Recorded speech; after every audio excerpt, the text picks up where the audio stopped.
We're going to take you through putting our Jake's spindle lift on a Club Car DS. We always tell you to check the dust covers on the front hubs.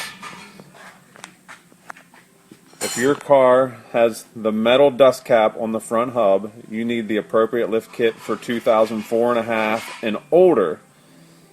If your car has a black plastic dust cover on the front hub, you need the lift kit for the 2004 and a half and newer. The lift kit installation is the same, but the spindles are a little bit different, so you need to check your front hub to see which lift kit you need. You want to jack the car up and put it on jack stands. We have ours on a lift, so it's up off the ground where we can work on a little easier. The first step is removing the wheels and tires. The next step is removing the hub from the car. You need to remove the dust cover from the front hub.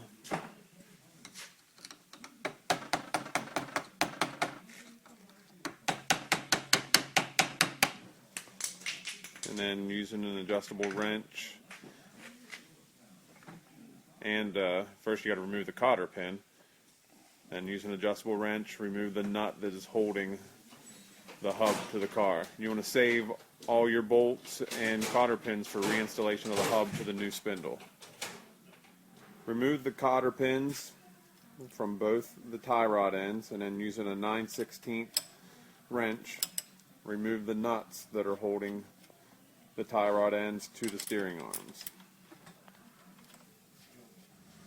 Now that you have the nuts off the tie rod ends, you want to use what we call a pickle fork or a tie rod lifter to bring the tie rod end off the steering arm.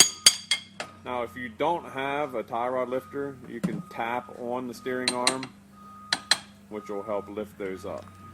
In a 3/4 inch ratchet, take the nut off of the stock kingpin that's holding the spindle to the car.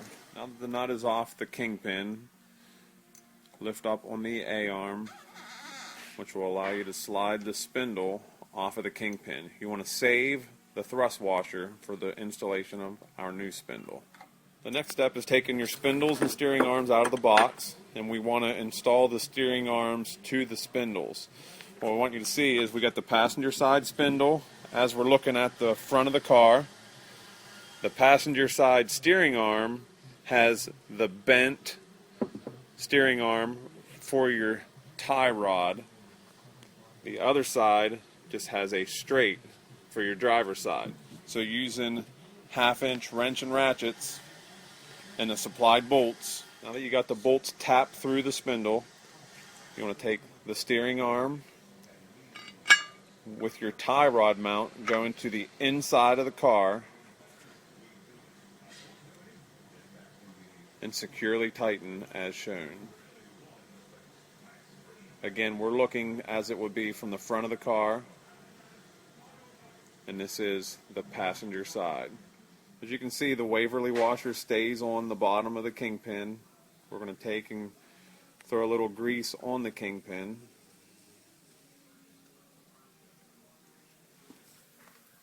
And now taking your spindle with the steering arm already assembled to it, you're going to slide it down on the kingpin.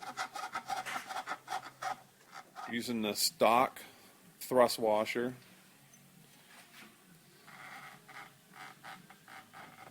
mount the spindle to the upper A-arm mount and the kingpin using the stock nut.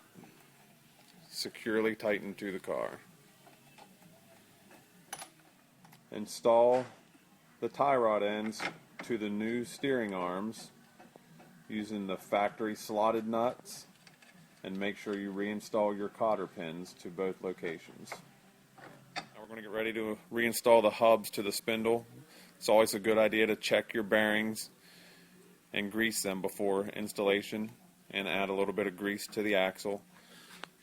As you can see, all the spindles have holes pre-drilled in them that if you ever wanted to add our hydraulic front brake kit, all you do is pop off the plug, and the holes are threaded that will allow you to put front brakes on this car, which will increase the stopping power 3 times. Using the stock hardware, reinstall the hub to the car. Now, if your stock hub had the plastic dust covers, you are going to want to use our supplied slotted nut and cotter pin instead of the stock nut. And that is for cars 2004 and a half and newer with the plastic dust cover. You can see our spindles have grease fittings. You want to grease the spindle when you're done, and your tie rod ends. Once you got the passenger side done, you're ready to perform the same steps to the driver's side. Now we're going to show you how to adjust the toe. We don't have the wheels and tires on this car. We want to show you it's easier this way that you can see it. But once you have the wheels and tires on the car and the car on the ground, this is your main drag link. There is a jam nut on both the driver side and passenger side. You want to loosen the jam nut, which will allow you to turn the tie rod either way to give you the correct toe setting. Once the toe is set correct, we want it to be towed in about 1/8 to 1/4 of an inch. Once you have the correct toe setting, if you need to center your steering wheel, you want to loosen the jam nuts on the tie rod that's coming out of the steering box, which will allow you to center your steering if you need to do that. After you have all the correct alignment done, you want to make sure the jam nuts are securely tightened back up.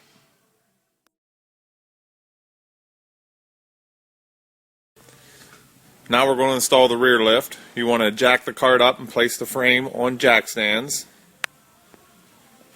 and put a car jack under the rear swing arm or the rear differential. This will allow us to drop the rear once we remove the leaf springs. Remove the wheels and tires from both sides of the car. Remove the nuts that are holding the stock U-bolts to the car from both the driver and passenger side, then remove the U-bolts from the car. These will not be reused. Remove the nut that is holding the stock shock to the shock mount. Save the nut and bushings for reinstallation of the shock. Remove the brake cable holder from both sides of the car. This will allow the brake cable to drop and give us room to take the rear of the car apart. Save these for reinstallation. The next step is to jack the rear differential or rear swing arm up a little bit. This will take the weight off the leaf springs, which will make it easier for you to unattach the leaf springs. Unattach the leaf springs from both the front and rear leaf spring mounts. You want to save the bolts and bushings for reinstallation.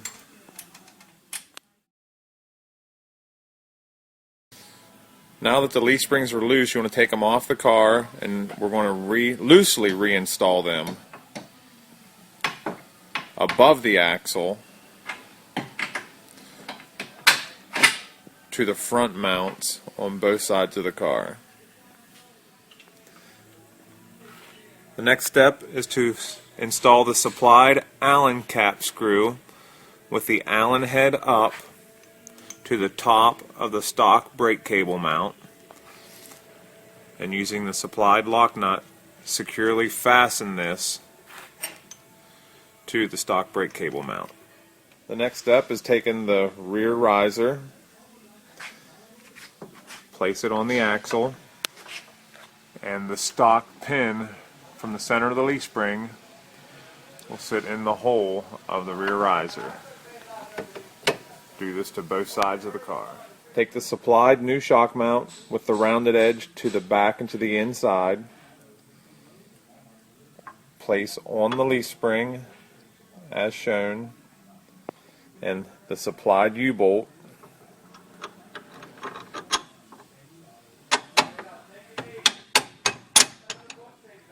goes down through the shock mount.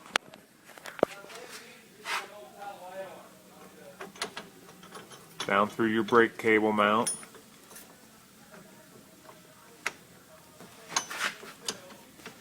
And your Allen cap screw goes up in the center hole of the rear.